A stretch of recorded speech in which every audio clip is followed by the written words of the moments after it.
Going on, everybody? Patrick Moran here from the Moran-Alytics Podcast. Starting a new segment called Morandom Thoughts. This is going to be a segment exclusive to this YouTube channel. Won't find it on the podcast or anywhere else, just here. And today, we're going to talk about Buffalo Bills, the mode that I think they're in now, and a little bit about the New England Patriots as well.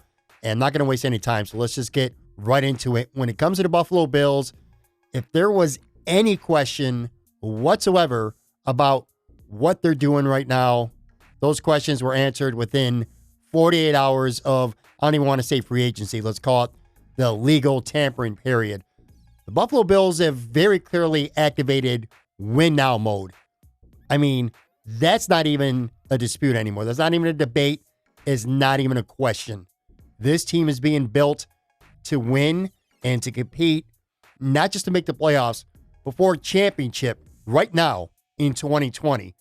No question about it, because I'm going to tell you right now, you don't trade your first round pick and 4 picks in total for an established number one wide receiver for your quarterback. Furthermore, you don't give a 32-year-old pass rusher a 3-year, $30 million deal. You don't, before free agency even starts, go out and sign a 32-year-old cornerback who was once one of the best corners in the league and has fallen off a cliff since, taking that kind of chance. You don't do those kind of things if you're not in win now mode. The Buffalo Bills, Brandon Beane, smashed that glass and they hit that win now mode. That's where they're in. No question about it.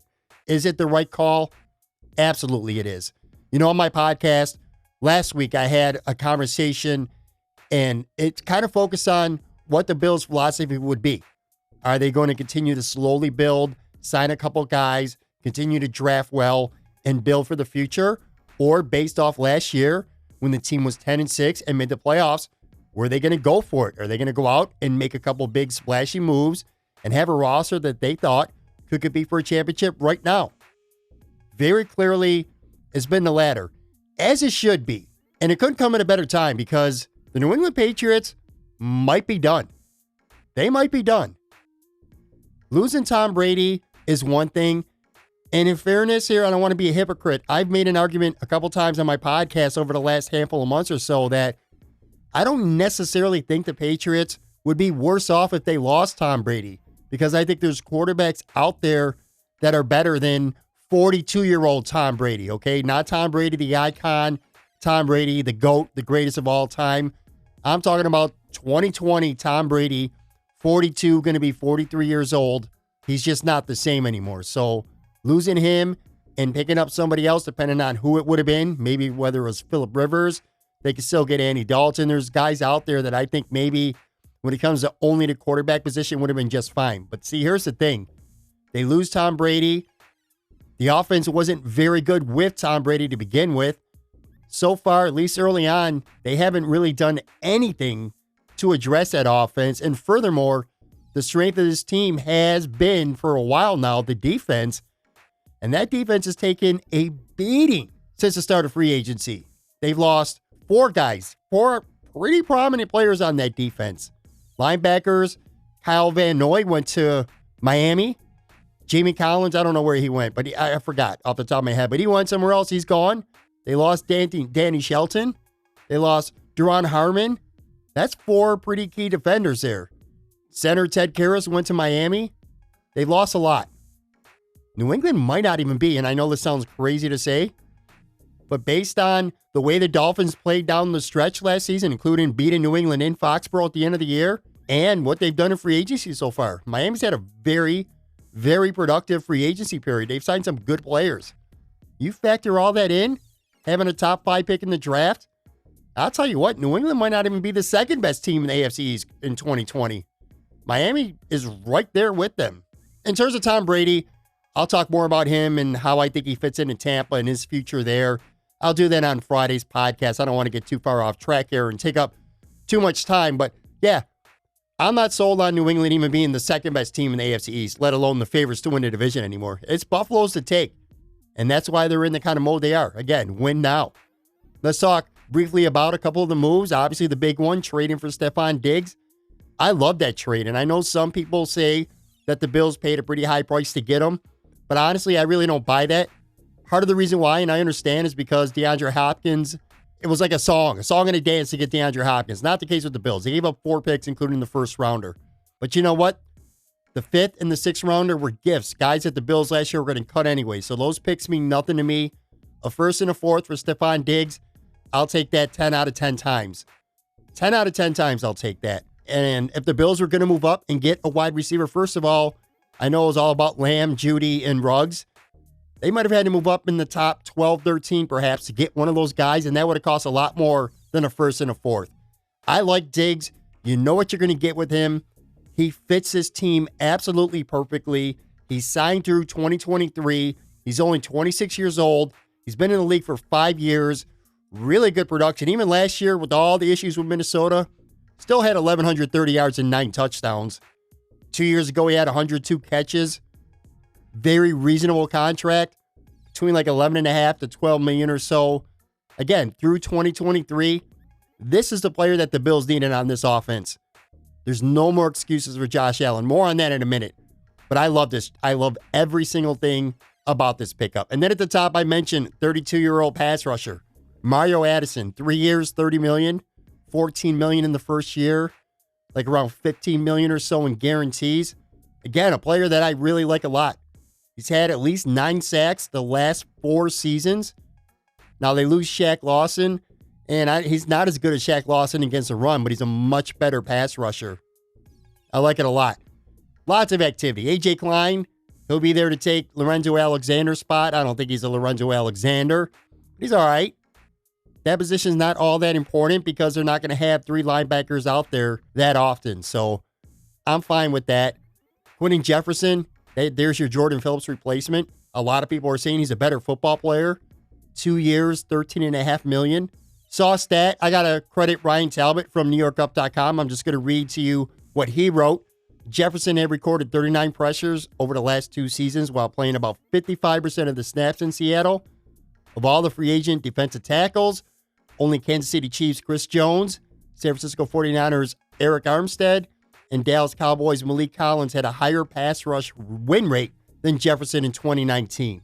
There you go. The guy could play 3 or 4 different spots on the D-line. Love that deal. They go out, they get Vernon Butler, 2 years for roughly $16 million. Former first rounder. Been kind of a bust, but he has talent. It's definitely there. Good rotational player. They brought back Tywan Jones, who probably will take Sonora's Perry spot on the team, that 3rd running back / special teams guy. I'm glad to see him back. And then they extended Jordan Poyer, too. This is all, by the way, in 2 days. 2 days for a team that we thought might be sleeping a little bit early on in free agency and then go out and get some second-tier guys. Clearly was not the case. Jordan Poyer gets a new extension, 2 years, $19.5 million of new money, $8.5 million guaranteed at signing, $9.1 million in 2020, and $16 million through 2021. I love it. These are a lot of moves, and again, these are win-now moves. When you really think about this team right now, they added the number 1 wide receiver that they desperately needed. They lost 2 guys on the defensive line, and they replaced them with 3 guys. And again, you can make a very, very solid argument that Quentin Jefferson is a better player than Jordan Phillips, and that Mario Addison is a significantly upgrade, at least in the pass rush, over Shaq Lawson. By the way, Shaq went to Miami, got $30 million. Jordan Phillips went to Arizona, got $30 million, both 3-year deals. Good players, and I'm happy for them. But given what the Bills did, I think they made the right decisions all around. Not a lot to not like when it comes to this week and how it's went for the Bills. One thing I would have liked to see personally, Jordan Howard went to Miami. He's a running back that I really was hoping that the Bills would be locked in on. That didn't happen.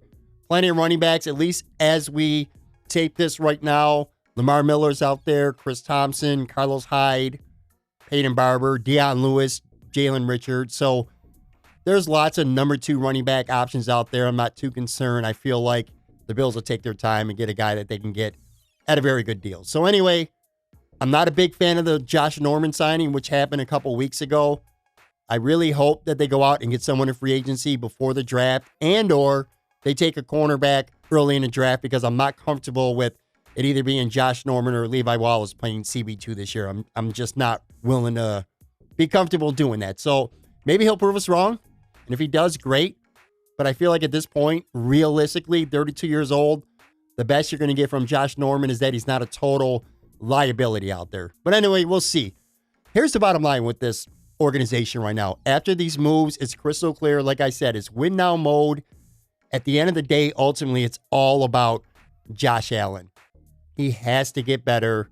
Year 3, no excuses. You're re-signed Quinn in Spain.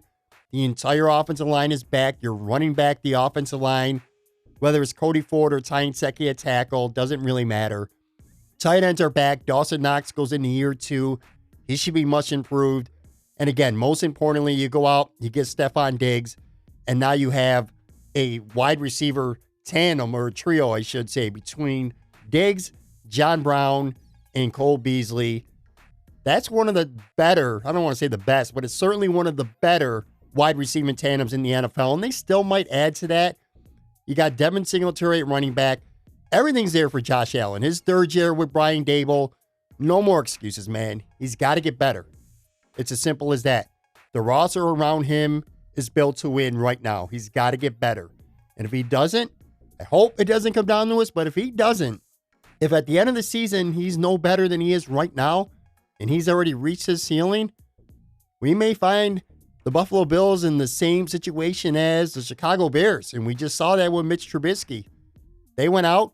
Chicago is a Super Bowl talented level roster, but mediocre quarterback play. They just went out and gave up, well, not gave up so much in terms of compensation, but they're paying a lot of money to Nick Foles. I hope that's not the case, but it could be next year with the Bills. If Josh Allen does not take any steps, if he does not move forward, you might see an offseason where the Buffalo Bills are having to spend significant either income or draft resources to go out and get somebody because, again, no more excuses. It's time for Josh Allen to show why he's a franchise quarterback. So, last thing I want to say is that regardless of whether you love these Bills moves or whether you hate them or any team for that matter, given everything in the world going on right now, dude, it's just such a welcome distraction to have NFL stuff to even talk about. So on that note, that's it for today. Again, smash that subscribe button, that little bell next to it. I'm going to start doing more of these Morandom Thoughts segments regularly, again, only on this YouTube channel. Of course, check out the podcast every Tuesday and every Friday. Links to that are down below in the description box. Thanks for listening, and I'll talk to you again soon. I'll catch you on the flippity flip. Bye.